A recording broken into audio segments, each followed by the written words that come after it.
కొడుకులు వాటంలో చూడరు కదా అని వండుకోక్కర్ లేకుండా బాబు పెట్టిస్తున్నారు. అది సంతోషం.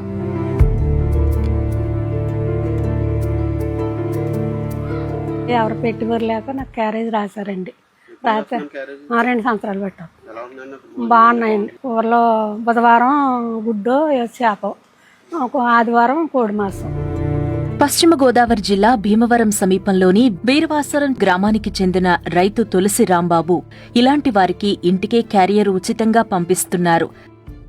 వండుకుని ఒప్పుకోలేని వాళ్ళకి తప్ప పేదలు అని కానీ లేకపోతే కులం చూడడం, వయసు చూడడం, ఆస్తి చూడడం, వండుకుని ఒప్పుకు లేకపోతే చుట్టుపక్కల 18 గ్రామాలకి పంపిస్తున్నాం మనం.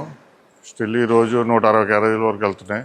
నేను గత 6 సంవత్సరాల నుంచి ఇది 7వ సంవత్సరం మొదలుపెట్టి. ఒక కూర, సాంబారు, 2 కప్పుల రైస్, పచ్చడి, ఇది మెను. ఆదివారం చికెన్, బుధవారం చేప లేదా రొయ్యల పులుసు లేదంటే గుడ్డు ఉంటుంది. ఉదయం 9:30 కల్లా వంట పూర్తి చేసుకుని ఆటోలో తమ సిబ్బంది మధ్యాహ్నం 12:30 గంటల కల్లా క్యారేజీల పంపిణీ పూర్తి చేస్తారు అని రాంబాబు వివరించారు. మన వారానికి 2 రోజులు నాన్ వెజ్ పెడతాం, 5 రోజులు వెజిటేరియన్ పెడతాం. నాన్ వెజ్లో చేప కానీ, చికెన్ కానీ, ఎగ్ కానీ, మన చెరువుల్లో ఉన్న రొయ్యలు కానీ నాన్ వెజ్ పెడతాం. వెజిటేరియన్ వచ్చేటికి వారానికి 2 రోజులు పప్పు కూర ఉంటుంది, వారానికి 3 రోజులు కాయగూరలు ఉంటుంది. ఉదయం 6 గంటలకు స్టార్ట్ అవుతుంది వంట, సాయంత్రం మధ్యాహ్నం 9-9:30 స్టార్ట్ అవుతుంది ప్యాకింగ్, మధ్యాహ్నం 12:30కి ఇచ్చి రావడం జరుగుతుంది. వీరవాసరం చుట్టుపక్కల ఉన్న 18 గ్రామాల్లోని తమ పిల్లల నిరాదరణకు గురైన వృద్ధులకు, డబ్బుండి కూడా వండుకునే శక్తి లేని వారికి ఉచితంగా ఆహారం అందిస్తాము అని రాంబాబు చెప్పారు. చాలా బాగా బతికానండి. నాకు మా భార్య పోయి 4 సంవత్సరాలు అయిందండి. ఒక కుర్రోడు పరారులో ఉన్నాడండి, ఒక కుర్రోడు దూరంగా ఉంటున్నాడండి. ఇంటికాడ ఎవరు లేరండి.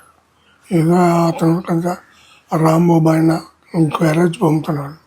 అదే 2 పూటలు చేసుకుని కాల్చేపం చేసుకుని. క్యారేజ్ 8 నెలల నుంచి వస్తుంది. చాలా బాగుంటున్నాను, చాలా బాగుంటుంది. మొత్తం పూర్తిగా చేస్తున్నాను, సరిపోతుంది, 2 పూటలు సరిపోతుంది.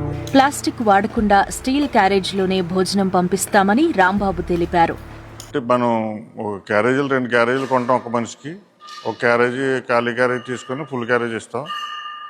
అంటే ప్లాస్టిక్ రహితంగా, ప్లాస్టిక్ ఏం వాడకుండా పెట్టాలని ఆలోచన. మనం పెట్టి ఫుడ్ వాళ్ళకి ఎక్స్ట్రా మనకి అలా ఎనర్జీ ఇవ్వాలి తప్ప మనం చేసేది మనకి వాళ్ళకి హెల్త్ పరంగా ప్రాబ్లం రాకూడదని అరుగుదలకు కరెక్ట్గా ఉండి ఫుడ్ రెడీ చేస్తాం. తన సొంత డబ్బులతోనే ఇలా చేస్తున్నాను అని ఆయన వివరించారు. మనకున్న దాంట్లో చేయాలన్న ఆలోచన మీద తప్ప మనకు డొనేషన్లు తీసుకుంటే ఇది బిజినెస్ అవుతుంది. డొనేషన్లు తీసుకుని చేస్తే నేను ఖర్చు పెట్టే దానికంటే డబుల్ వస్తుంది నాకు డొనేషన్లు తీసుకుంటే. అలా ఇస్తానని ఆఫర్లు పెట్టిన వాళ్ళు చాలామంది ఉన్నారు. కానీ ఇప్పుడు కూడా మనం డొనేషన్ జోలికి వెళ్ళలేదు. తీసుకోకుండా చేయాలనే ఆలోచనే. ఎక్స్ట్రా గ్రామాల్లో పెంచే ఆలోచన అయితే లేదు. ఇంచేతంటే చుట్టుపక్కల గ్రామాలకి నా చుట్టుపక్కల గ్రామాలకి నేను సర్వీస్ చేయగలను తప్ప ఉన్న దూరాల వరకు మనం చేయలేము. అది ఆ బాధ్యత కూడా మనం నెరవేర్చలేము. మనం అన్యాయం చేసిన వాళ్ళు అవుతాం. మనం చేయాలంటే మన స్తోమత కూడా సరిపోవాలి కాబట్టి మనం ఇంతవరకు చేయగలుగుతున్నాం.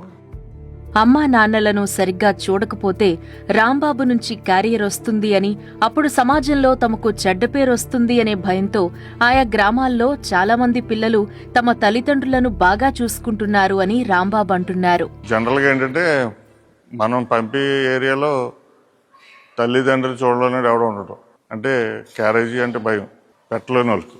కొద్ది పరపతుండి అతను కొంచెం సంఘంలో కొంచెం పలుకుబడి ఉన్న వ్యక్తులు అయితే అలా తల్లిదండ్రులు చూడకపోతే రాంబాబు క్యారేజీ పంపితే ఆ పలుకుబడికి ఇమేజ్కి దెబ్బతింటుందని ఆ భయం మీద ఎక్కువ తల్లిదండ్రులు బాగా చూస్తున్నారు. దీని కాన్సెప్ట్ ఒకటే అండి, సర్వీస్ కానీ సేవ కానీ అనకూడదని నా ఆలోచన. బాధ్యతనే చెప్పాలి.